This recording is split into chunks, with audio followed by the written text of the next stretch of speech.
Good evening to freedom-loving Montanans from border to border, coast to coast, and all the ships at sea.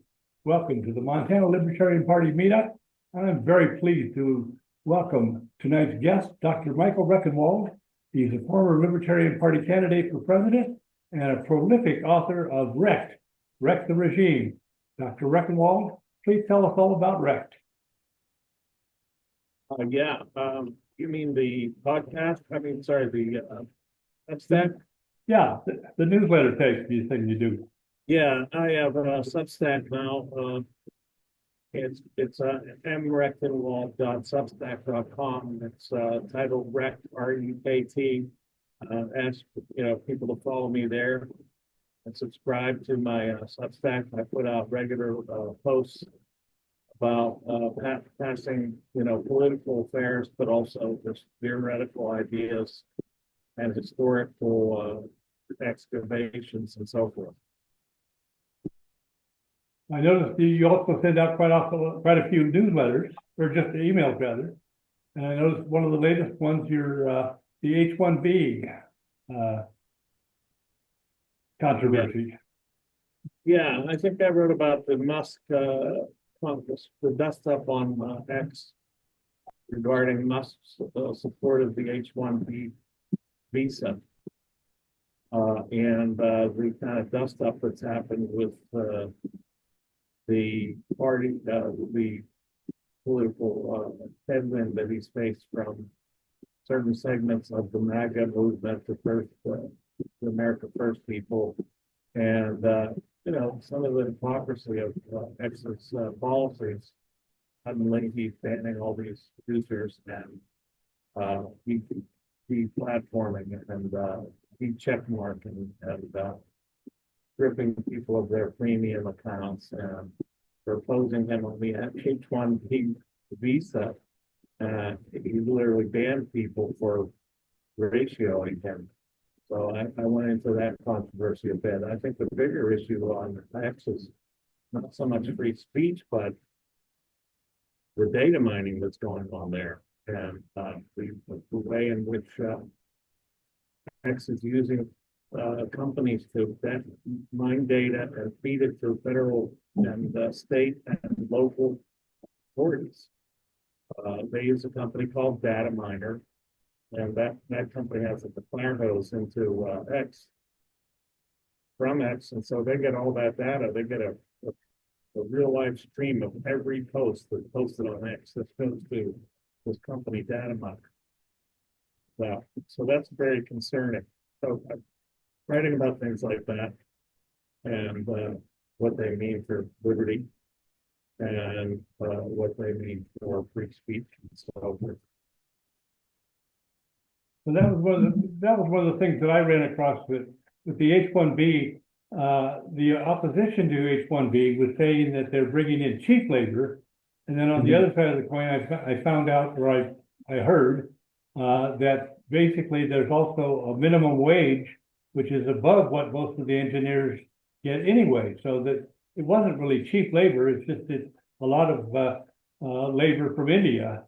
And the banning that Musk is doing when he's deleting the check marks and deleting the people have paid about $3,500 for their check mark, and he's just demonetizing them. That doesn't seem right at all. No, yeah, I didn't weigh in on the H-1B issue itself. I was more or less talking about the consequences on X. For opposing it. The free speech process, yeah. Yeah. So what are some of the other things that you've been talking about in your newsletter? Or is it not actually a newsletter, is it? Or is it? It's a Substack where I post, I write articles and post them. I could look at the topics and it's amazing this Trump comeback was quite a stunning turnaround from where he was. I'm very concerned about a lot of his cabinet picks and his talk about annexing Greenland and Canada and all the stuff that really will just grow the size of the state, when in fact we need the opposite direction altogether. We need to be decentralized. And he's trying to increase the scope of the central government, which is just not, it's not what people voted for, it's not what they wanted, and it's not it's certainly not something I support, not that part. Well, if you can get us out of the wars, which may or may not happen, I got a hunch that Biden's going to get us far enough into them that we may not be able to get out. Okay. If he could put Kennedy in charge of health, that might work. I have a lot of things with Kennedy I don't particularly agree with, but when it comes to when it comes to the health department, you know, it needs to shrink a lot. As one of my friends once referred to, he says, he's no longer my doctor, he's my pharmaceutical rep. Right. Right. I mean, yeah, I don't agree with everything that Kennedy. In fact, I debated him. I recall in California at the California convention, and try to take the task for some of his positions. But somebody in the audience got out of hand and they had to drag him out with cuffs almost. And so I kind of put a kibosh on that. And then Larry Sharp was exactly, I didn't know at the time, was actually working for the Kennedy PAC. And that made this his role as the moderator a little bit problematic. I didn't know this at the time. I found out later. Well, it's amazing how much turnaround there's been. In my youth, the Democrats used to be the freedom of speech, the anti-war, and now they're just the opposite. As I used to refer to them as the Nannycrats and the Roblicans. And right. And but now it's the other way around. Yeah, it's the other way around. So, you know, my task is to try to hold the current coming administration to the task on what it's doing. To try to bring it to fill its promises, of course. And I hope that we have some success in that way. I hope, for example, that Ross Ulbricht gets pardoned right away. Yeah. That was a promise made to the party. So that's something that I would definitely hope. If it doesn't happen, I think we have a real serious grievance. Yeah. Going back a little bit to the party, what was your feelings about the convention and what happened? I was disappointed in the party in the sense that, or I should say, maybe I was naive in thinking that the party was different in these respects. I found that I think that there was some backroom dealings and some shenanigans going on with reference to the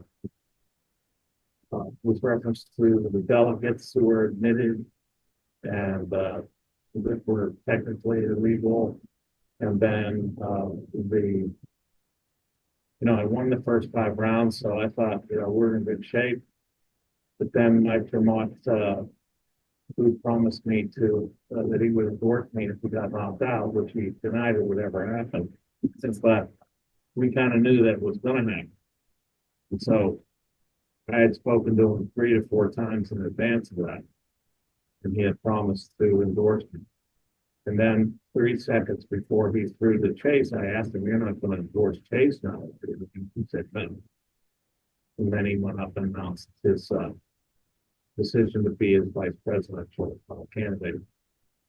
So that was very disconcerting. It was not an easy blow to take, to be honest.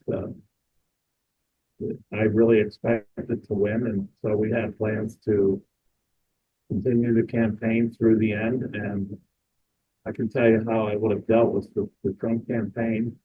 I would have squeeze as much money out of them as possible to promote my candidacy in states that they wanted to take votes from the Democrats, and we would get, a lot of publicity in those states.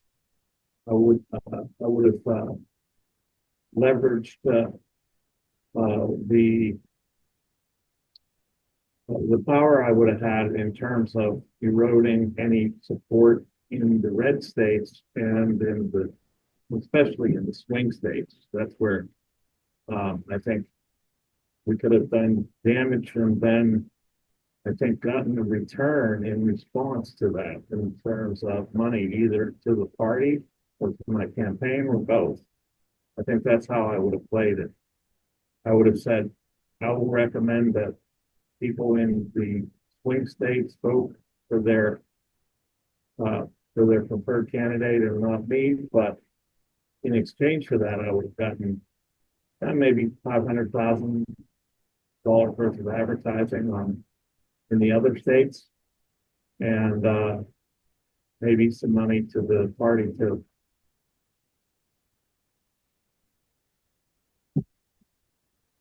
Do you think he would have been more harmful to Trump or to Biden? Because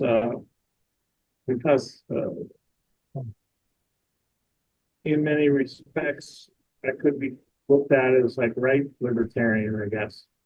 Yeah. Although I don't really see it that way, but I suppose that's how people take it.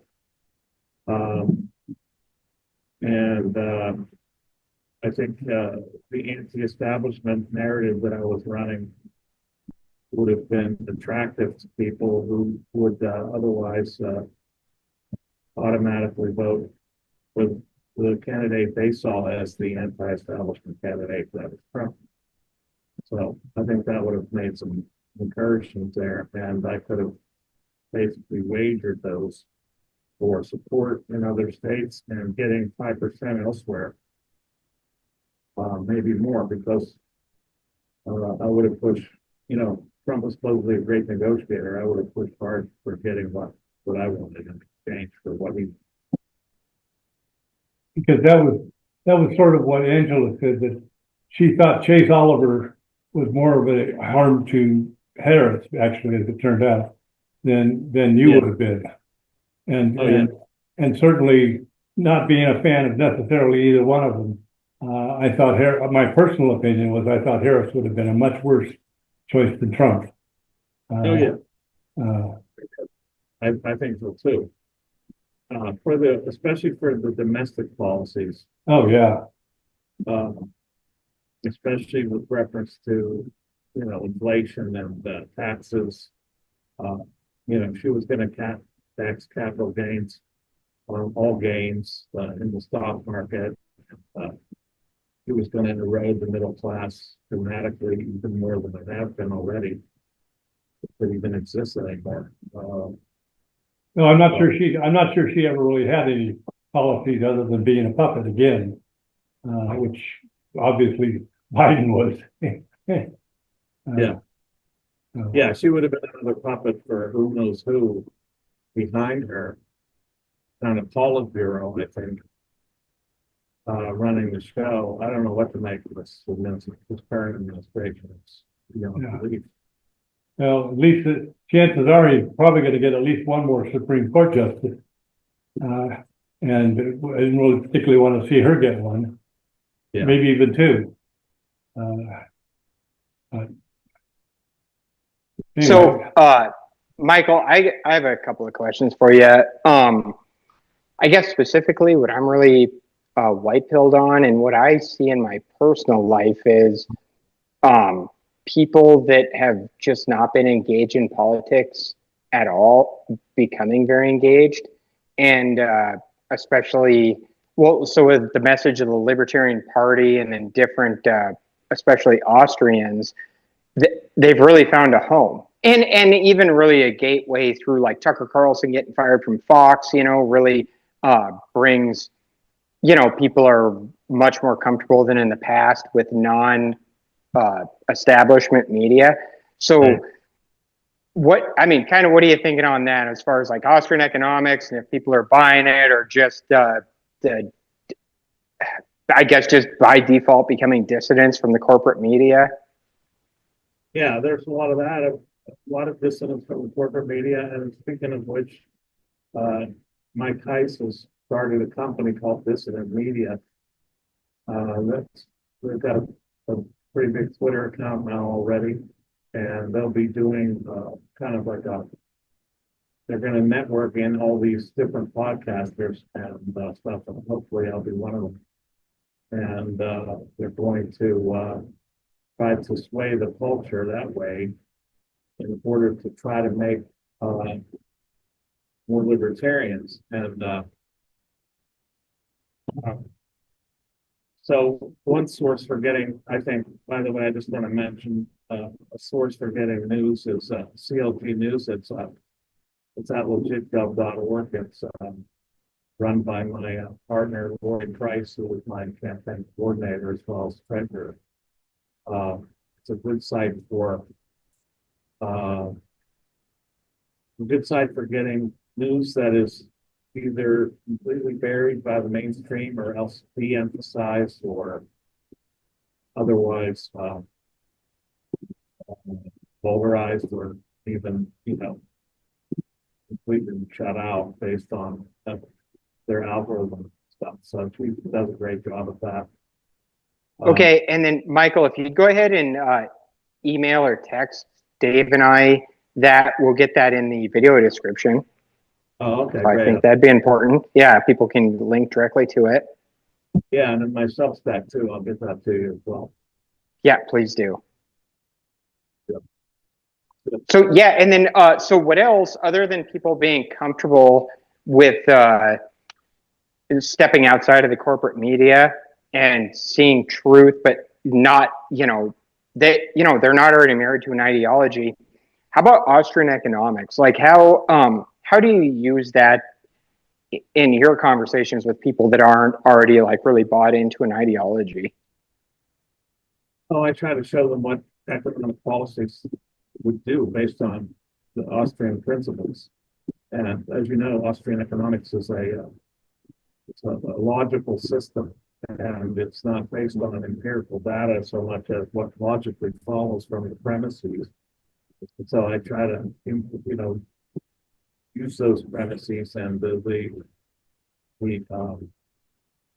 logical structure of economics as outlined in Austrian economics, bring it to the various conversations like around things like income tax versus tariffs and the federal expansion of the government and showing why that's anathema to liberty, things like that. But I'm not an economist, but I think I understand it pretty well.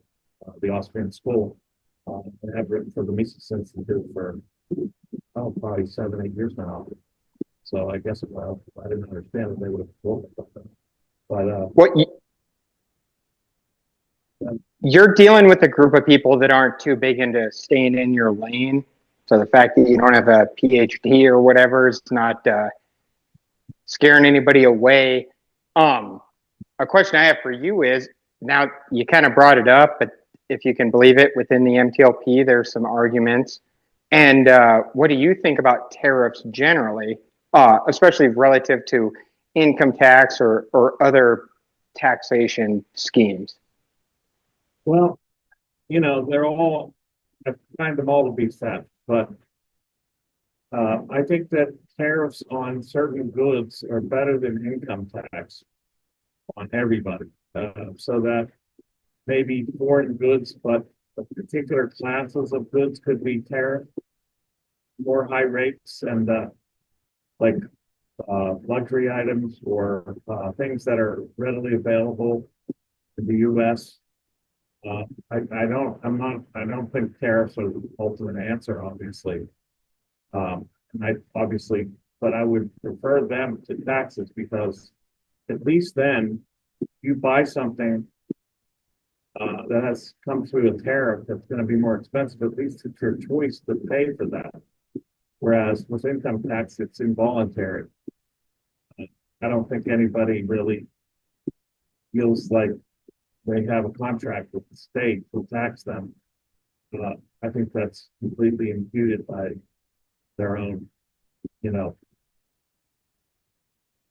well, they're not around violence, but uh, I think that, you know, tariffs are preferable to income tax because at least you have a choice in where you pay. If you don't want to pay for goods that have been brought in under a tariff because they're more expensive, then hopefully you'll have other choices, and hopefully that would be enough to that fund the government at the size that it needs to be, which is much smaller. So That's an interesting take. I think a lot of us agree with you that flat universal tariffs are superior to income tax in a lot of ways, specifically like morally. But you're saying, I guess I'm kind of taken back a little bit. How do you distinguish a luxury good tariff versus how is that distinct from like a protectionist tariff? Because to me, it seems like that is ready to be bastardized into the industries providing luxury goods. yeah, I mean they could, you know, they could say anything was a luxury good, uh, but I think that there still could be a kind of demarcation of certain classes of goods that people don't necessarily have to buy, or if they have other choices, like if it's a question about domestic or foreign-made automobiles, they would have a choice, and they wouldn't necessarily have to pay the higher price, and they would know, you know. I think it would be good to advise the consumer how much of the cost it actually was incurred based on the tariffs that were imposed. Cool. Another thing that you've talked about quite a bit, and I think at the forefront of everybody's mind is not only, you know, peace generally or the war state in the United States, but what about the Ukraine and in the Israel conflicts independently and our funding and supporting of them? Can you weigh in on that? Oh yeah, I mean I've been very vocal about this. We have no business funding and arming other countries, period. In fact, I would cut all foreign aid altogether, but the first thing to go would be military arms and funds. Absolutely, that's just an outrage. We're being robbed, have other people killed at somebody else's hands or behest. Just utterly outrageous, double whammy, double violation of the NAP. So I find it to be something that I've been opposed to strongly. I was during the campaign. You know, you start criticizing Israel a little inordinately compared to other places, you get accused of things that people very well know. I mean, anybody would know that. But I took those blows anyway and dealt with it because I thought, I still do, that the execution of the Gaza people is just a total outrage and against humanity. All wars are terrible, but especially when you have a pack of people that can't move and aren't armed being slaughtered like in mass. That's pretty bad. Plus starved to death, targeting reporters, targeting children, targeting doctors, targeting hospitals. I mean, it's just beyond the pale.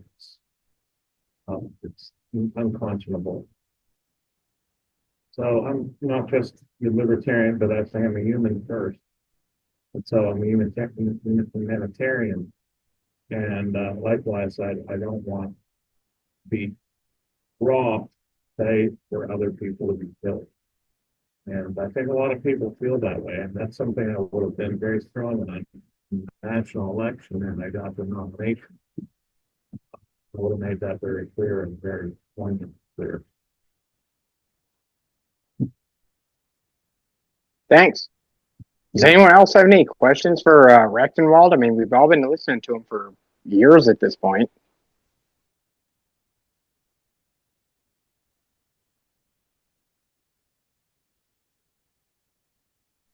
I'll ask a question.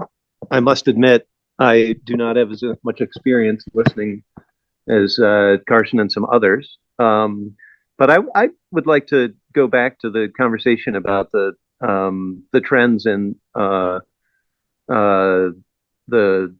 power structure of the United States and the recent election that we saw. And I do view obviously that there's been political realignment in the last 12 years. I don't think you can pin it on any one election, but we got to the point where the Republican Party candidate, not a single Fortune 500 CEO donated money to that candidate or supported him, and that's a massive change, just as big as what was discussed about the Democratic Party and the kinds of ideals they stand for. And that's what a realignment is, that everyone changes how they vote and who they vote for and why they vote. And my question would be, I perceive the 2024 election to be a very different election than 16 and 20. Elon Musk's decision to support Trump and the influence he carried is obviously an easy one. But I would be interested to know your perspective behind the scenes. In other words, among other players, centers of power and sources of money, who was defecting from the Biden coalition, the Democratic Party coalition? The answer could be, hey, it was just ordinary Americans who just changed the way they vote, and he won 5 swing states. But I'd be interested to hear your insights into how in the last 6 to 12 months Trump managed to reorient the real centers of power and wealth behind him, what promises he may have made to do that, what failings Harris and Biden may have had to cause that, and therefore what that implies for, this was the last election of Donald Trump's career, and politicians are not going to be able to run on being either pro-Trump or anti-Trump anymore. And so I think we're headed into a new chapter, and I'd be interested to know, your view of the power structures behind these politicians, and to what extent they have changed, to what extent promises have been made, and what that implies for these big issues like economics and decarbonization and individual rights. Yeah, well, that's a good one, a good one. Good question. Well, obviously, I think there was a lot of realignment of different constituencies in the election. I think a lot of young people switched sides or basically came out to vote and probably didn't vote before. So I think there was a lot of that. I also think you had a lot of crossover of Latinos and blacks, especially black males. That was definitely helpful. And I think you had an increase in the suburban women for Trump. Basically, with the abortion issue did not seal the deal for a lot of women as they hoped it would. I think that was one of the only things they were running on, is the right to abort and the so-called right to abort. And the power structures behind it. I mean, I really wish I had the total picture of that. I don't have any inside track on that except to say what I can see. And that is, Trump did get 250 million from Musk, and 100 million from Adelson. And those are big sums, and I think that's determined Trump's stance, at least hopefully, with reference to a lot of things, particularly he switched his views on the H-1B visa. I almost said virus. On the H-1B visa, he also switched his views on. Well, I don't know if he switched his views, but he's coming down much harder than I thought he would with reference to the Palestinian question. He's not was giving this impression that he would, wreak hell on these people the if the hostages aren't released. Whereas I think the hell's already been rained down with people, so I don't know what more could be done. So some of those views, I think, have been influenced by the money. In the case of Musk for the to the H-1B, and in the case of Adelson with reference to Israel.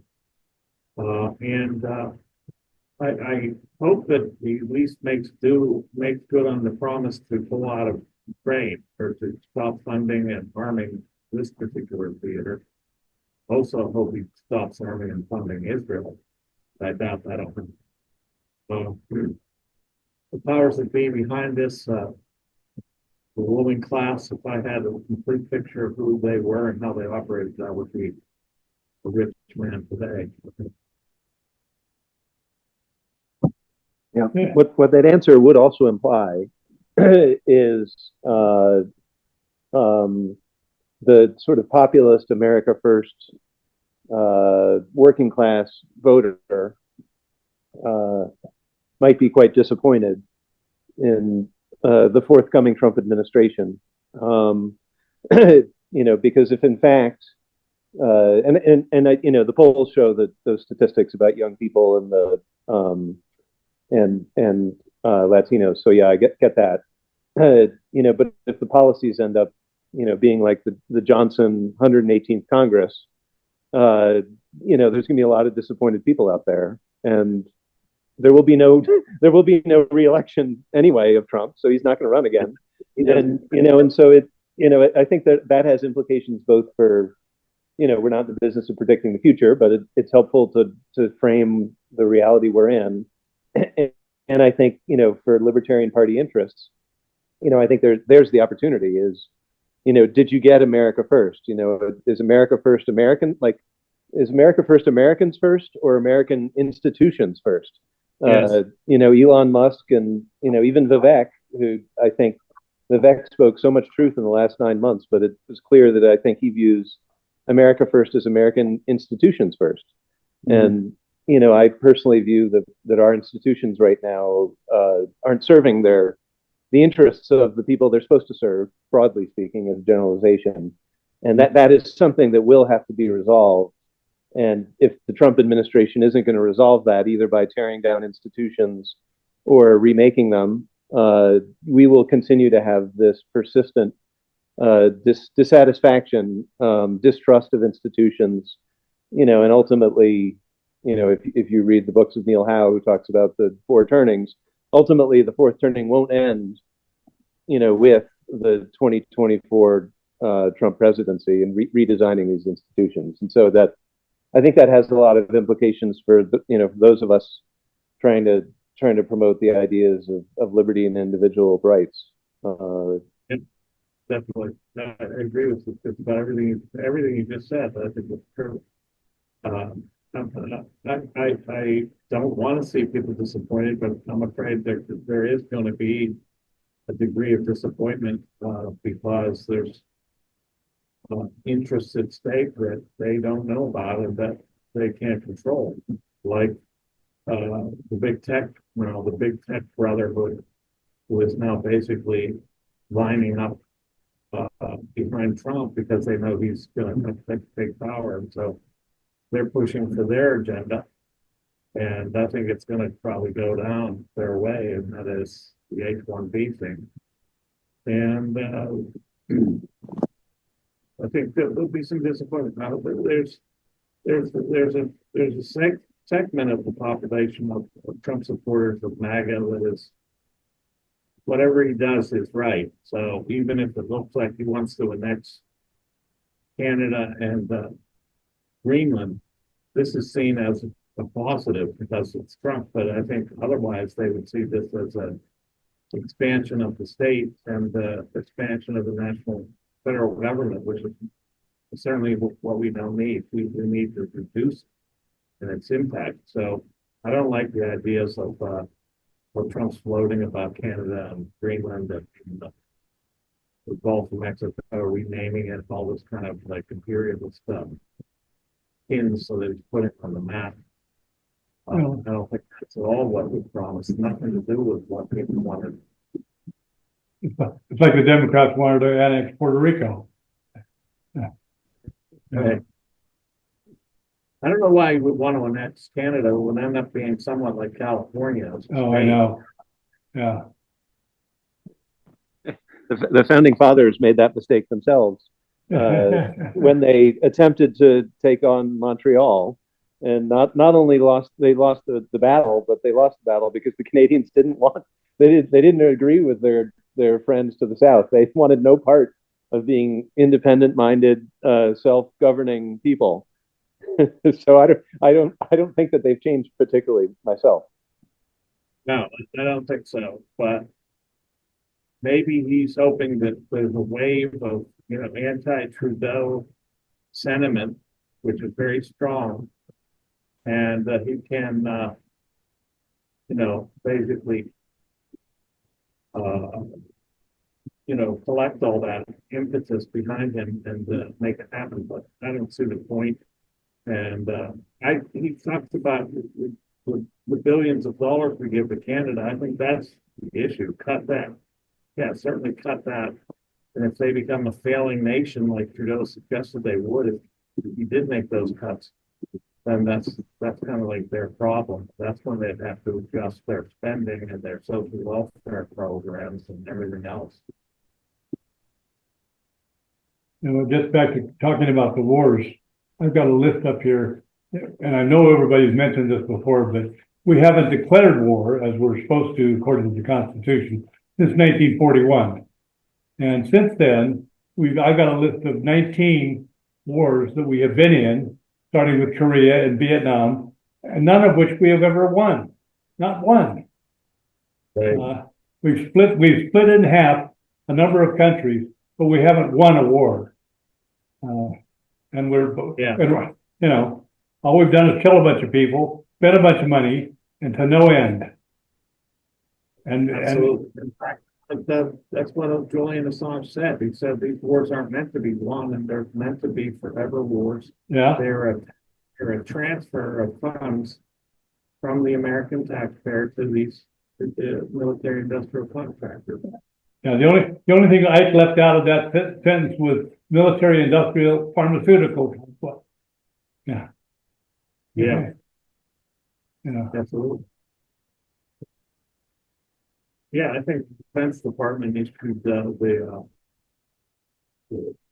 I think the vaccine was actually authorized through the Defense Department, not through anything else. That's what I've read anyway. I've got a question about some proposals that have been floated for a while. Trump is kind of angling for some kind of limited war with Mexico. And he was making this noise even during the campaign in front of crowds which are nominally anti-war. I haven't heard much noise about this in libertarian circles. Is it too early to start organizing opposition to something like this? Never too early. Yeah. It's the same thing. I think it's necessary to get in front of these things before they happen, before they're declared or before they're undeclared, continue anyway. Yeah, I don't know what the word he has in mind for Mexico other than like a trade war or a tariff war or war on the cartel.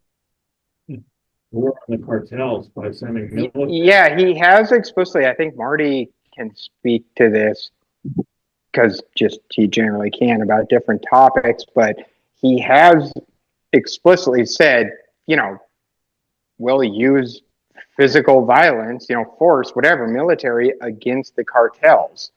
That's, I think more than a tariff thing or building a wall. Who's paying for it? Yeah, absolutely. Yeah, that would be terrible. I mean, I don't think that's the answer, obviously. It's to militarize the border and militarize immigration.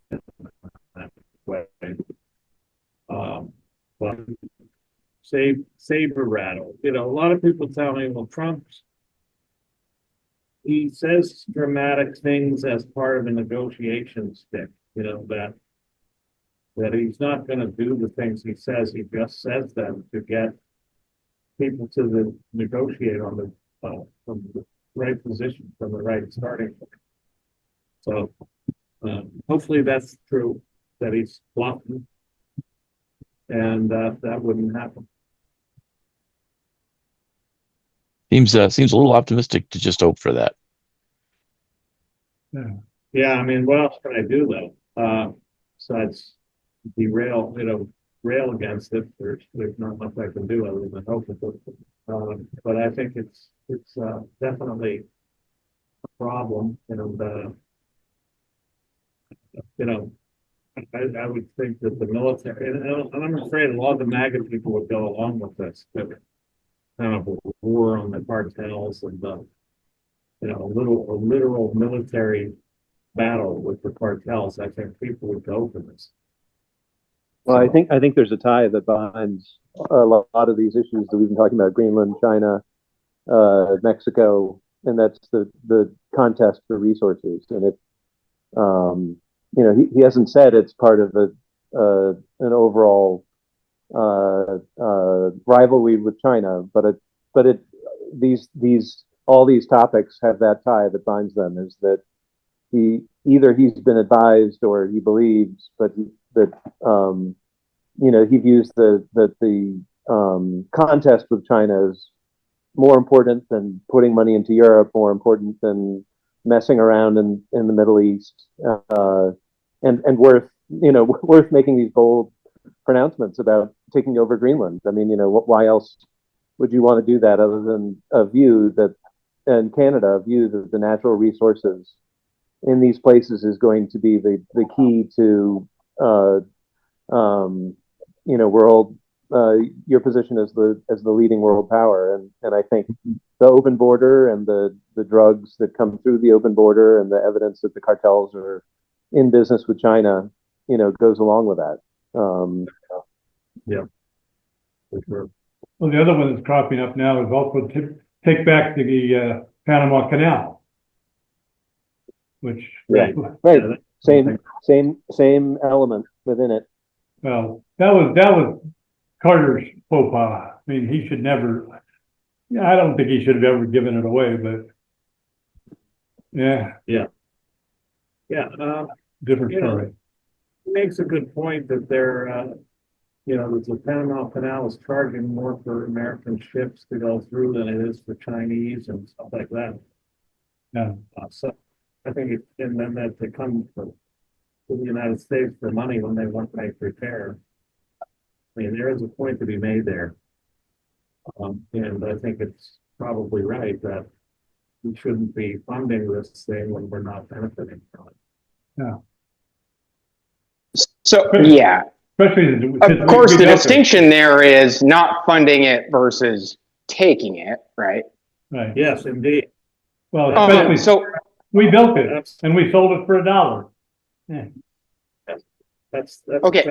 Where I would draw the line. It's the difference between not funding it and seizing it based on we funded it in the past. I think that's where maybe some absolutely wrong and violating our principles and something that we can't support at all.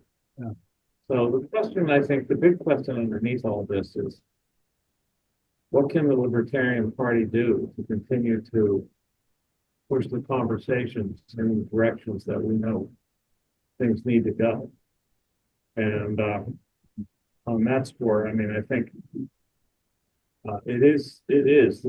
Karen Carson's right. There is a opportunity to get to seize, these dissidents that are floating around and to get them to come to our standpoint. But we're dealing with a lot of nationalists, and they're not going to be as easy to sway as otherwise just disaffected Trumpians. It's going to be more difficult to sway these nationalists and simply, National Socialists in many senses. I'm not equating with Marxism, by the way, just the fact is they're national programs. And I certainly don't support that either, but I think we could change the conversation among some of these people and start to rally a base toward our views. And I think this is a good time for that absolutely. So that's, I think a lot of us, we're all believers in the Libertarian Party, at least at the state level, moving culture and potentially, legislation and so forth. Also, a lot of us, especially with the current LNC at the national, a question I'd have for you is, what's your broader worldview? Do you think a James Madisonian republic is viable, or would you just say, no, Bob Murphy's right, this is never going to happen, it's scriptural, it's, through history, we can just see that anarchy's the way? What do you think?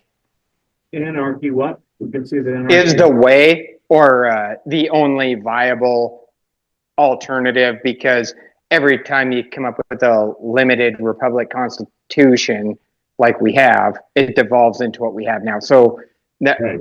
What's your personal stance on that? My personal stance is that I am an anarcho-capitalist of a Hoppian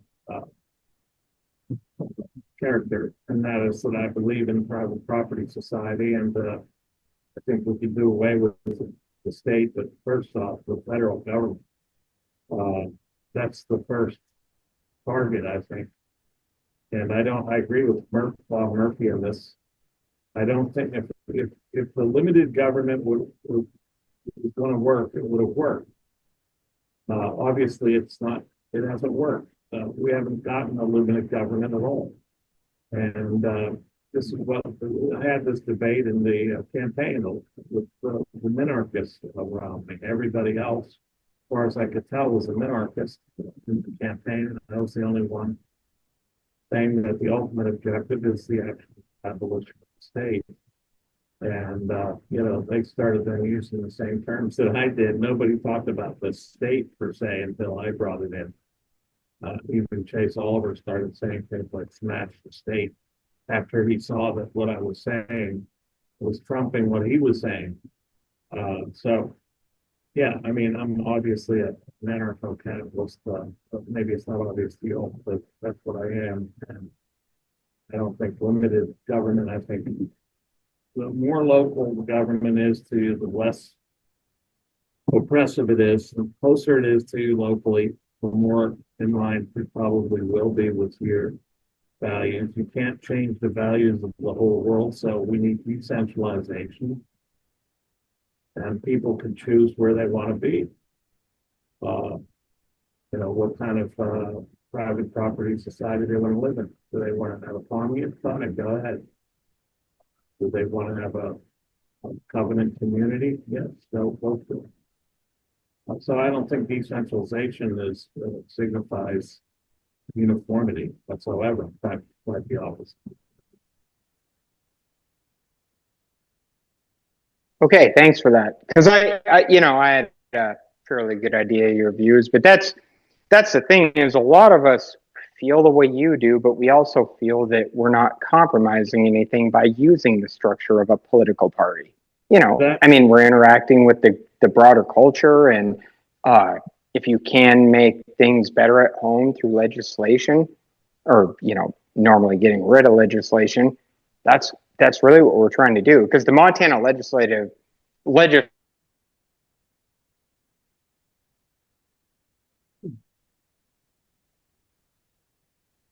Swallowed up with. We just lost him. Not the only one with audio trouble right now. Oh, I got cut off. Sorry. About that. Yep. Oh yeah. I'm sorry. I don't know if you guys. But yeah. So the Montana legislature just started. So many of us agree with you, follow you, know your influences. But yeah, using the the foundation of the state that exists as it is. We're trying to make people more free. And really, well, I guess there's two components of it. One, through a cultural shift, is changing minds and hearts.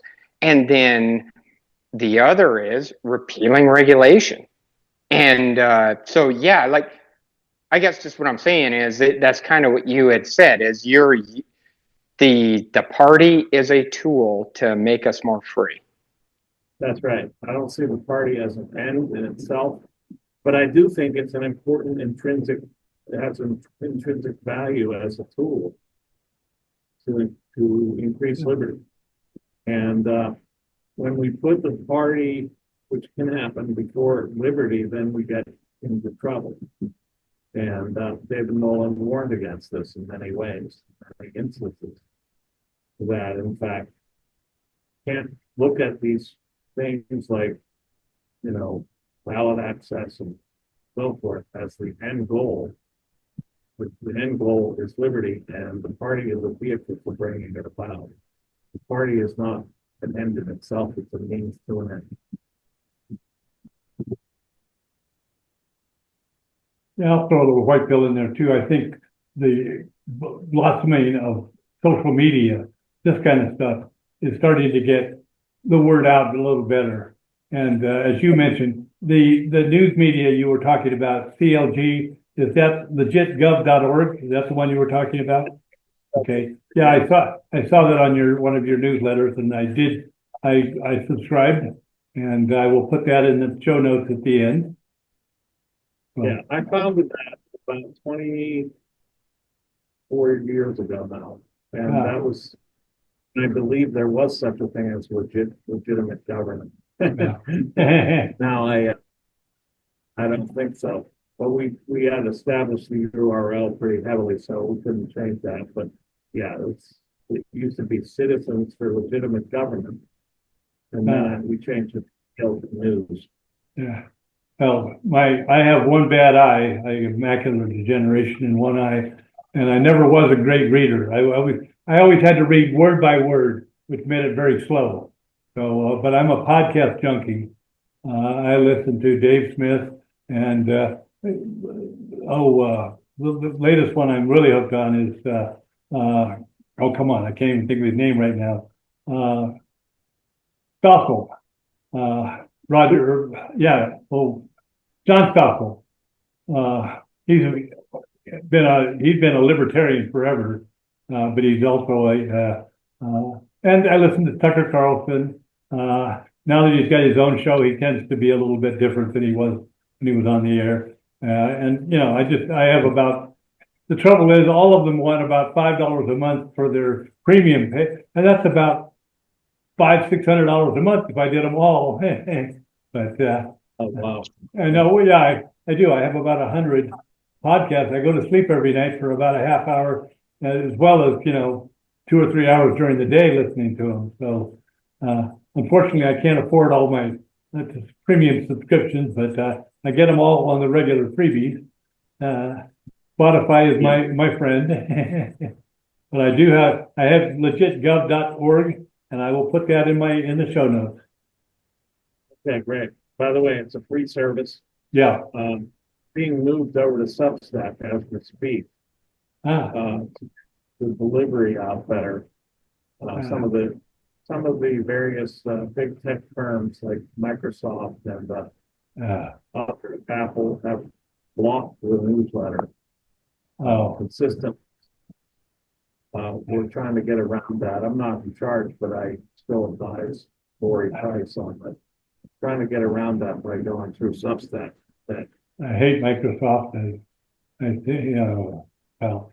Michael, the last question I have for you is, Dave brought up somebody that I think's analogous to you, and that's John Stossel. So you both came from the left. Because actually, John Stossel was known as a libertarian. Yeah, that's true. He was a pretty solid, a smart lefty. For his entire life. So, can you? Because the idea is a lot more people than who you're talking to now will hear this, which we do have pretty good leverage here in our little community. So, you know, people listening to you, but I'd like you to kind of broad brush your evolution, and then also kind of tell us like what you think our messaging should be to both the left and the right currently. Oh, that's great. Yeah. Okay. So my evolution from, Marxist really to anarcho-capitalist was basically prompted by the left itself at NYU and beyond. It was a shift that happened almost instantly whenever the left came after me at NYU, and the totalitarian regime came down on me like a ton of bricks.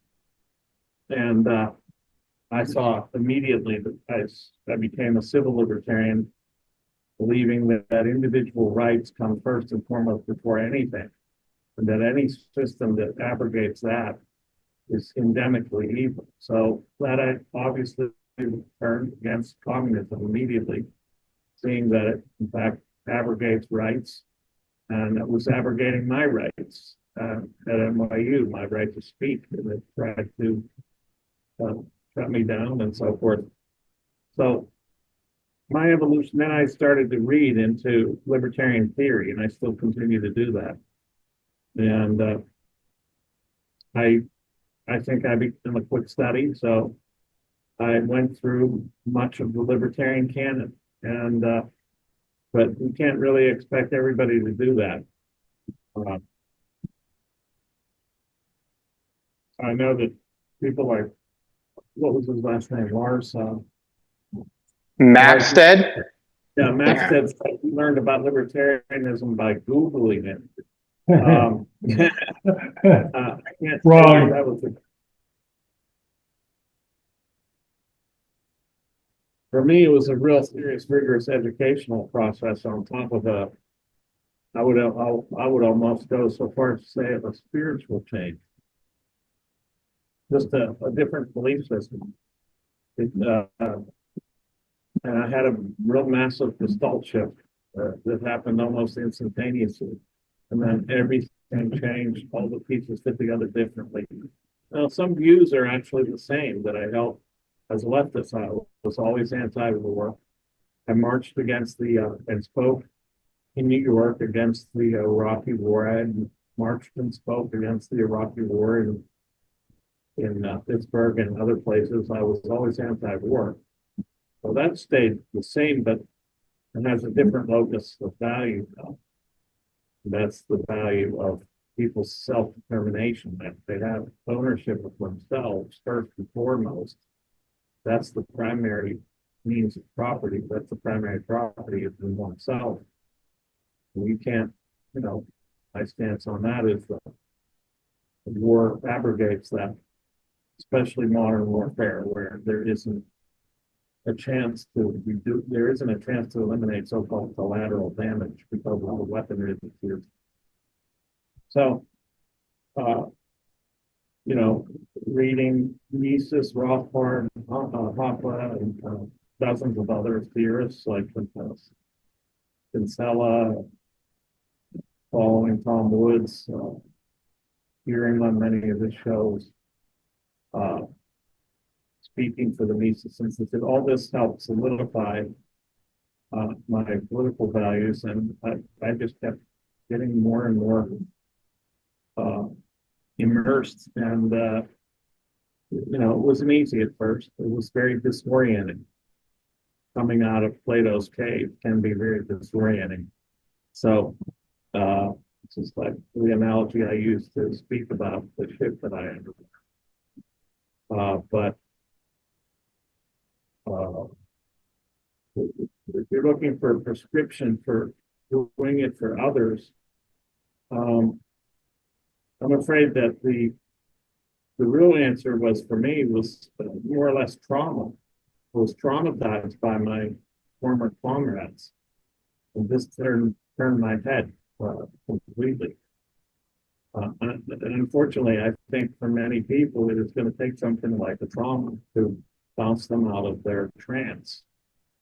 their statist trance, which is, all that Marxism is an ultimate statism. And the other statist trances like neocon, they're all socialist in base in some way. The neocon philosophy, and they actually were Trotskyists, so it makes sense that they would be for war socialism, as it were. But yeah, that's it in a nutshell. I've written quite a bit about this. Go to my website or even my Substack. There are articles all over there about my transformation. One was actually in a book edited by Walter Block, and another editor, Joanne Covello, and it details my progression through out of the left. And then my book, Springtime for Snowflakes, details this in great depth. I find my biggest obstacle when talking to people, most people I talk to, especially here in Montana, agree with the libertarian philosophy. They want to be left alone. But the trouble is they also don't want to throw away their vote. And they feel like voting for a libertarian throws away, we're not going to win. And they have one of the other two candidates they really don't want. In other words, in the last election, nobody wanted Harris. And they were afraid to throw away their vote, for fear. Yeah, sure. And especially here in Montana, there was no doubt that Trump was going to win. That's why I voted for what's his face, even though I knew he had no chance, and I just couldn't stand the man. There was a lot of things about Chase Oliver, yeah. There was a lot of things about Chase Oliver I did not like. He was actually, before I looked deeply into him, because I don't remember way back in February, I had all of you guys on, and when Chase Oliver was on, he was very well spoken. And none of the shadier side of him came out at that time. And I thought, well, we got a pretty good candidate here. And then obviously after he got the nomination, all the shady stuff came out. And the transgendering of children is one of my hot buttons. I think that's just appalling. Yes. But again, he was well spoken, good looking, and I kind of agreed with Angela's take on him in that he took votes away from Harris more than he took away from Trump. And I really did not want to see Harris get elected. She would have been a disaster. And I'm not a big fan of Trump either, particularly, but I think he certainly is a lot better. But again, what I always run into is whatever the libertarian candidate is running, they're afraid that that the candidate is going to suck away from one of the other candidates that they do not like or they do like. And that seems to be always the hurdle we've got to get over. Do you have any ideas on getting past that? Yeah, I think that's less of an issue at the local and state level. And that's where we need to be focused, mostly. The only thing I thought about my campaign was that it was an opportunity to have a media platform for spreading our. I was under no illusion of getting or winning or anything like that. And I said it straight up and they used it against me. Although I think I was the only one being perfectly honest about it, that it was no chance. I had a chance of a snowball hell. Right. So I made that very clear, and that wasn't the point of the campaign. The point of the campaign I saw was to spread the ideas of libertarianism, but also to try to help support local candidates down at the local level. That's what I would have spent a lot of time doing as the nominee. I would have gone to almost every single libertarian candidate running for office throughout the country and threw my support behind them. And I would have. Yeah, we had a very contentious one here. Sid Dowd, our chairman, our MTLP chairman, state chairman, was running for Senate, but he was running for Senate against John Tester and Tim Shee, and that was one of the biggest senatorial candidates races in the nation. I mean, it made national news all the time because John Tester has been around forever, and the Senate, the Senate was really up for grabs. And we actually did unseat Tester, which was kind of a good thing. I'm not sure. Again, it's one of those things where when you vote for the lesser of two evils, you still end up with evil. And Tim Sheehy is not a good candidate, but John Tester was even worse, I think, in my humble opinion. But yeah, Sid Dowd was a great candidate, a libertarian candidate, and he didn't do well, unfortunately. Couldn't raise the money, didn't raise enough money, and just that's what it comes down to. I mean, the other two just spent millions of dollars. They had huge budgets. They were on YouTube twice 3 and 4 times every show. They were on just incredible amounts. So you're right. Local politics is where it's going to come down to for at least the next few years. And you're right. Presidential candidates is to get the word out, not so much to expect to win. Right. I mean, that's all I was going to do, and I was going to use it to really radicalize as many people as possible against the state. That was my plan. It was to be as radical as we possibly could.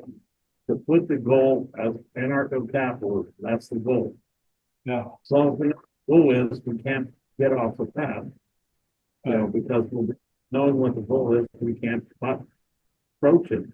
And that's what I hopefully get across. But, things happened as they did. Yep. All right. Well, go ahead. No, go ahead, Dave.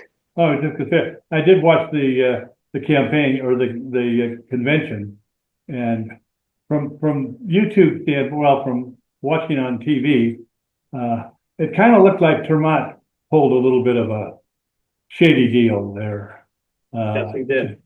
And this is pretty well accepted now. Yeah, that bothered me a little bit. But politics is politics.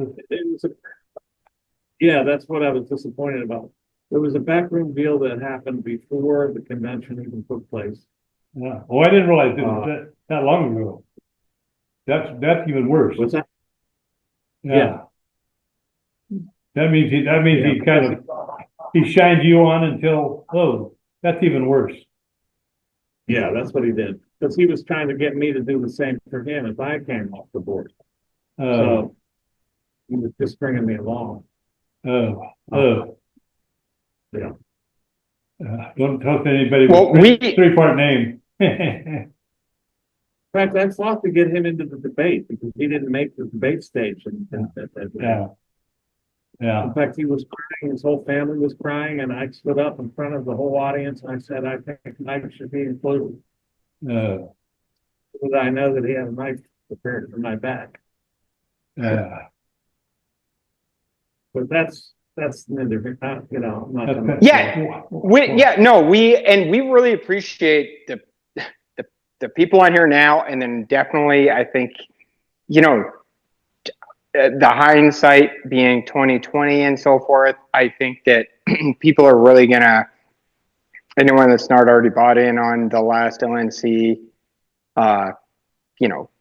is, I think that's gonna become the thing. But what I can tell you, Michael, is we really appreciate the content you're producing now. Yeah. This is at least the second time you've been on this Wednesday night Zoom, thanks to Dave.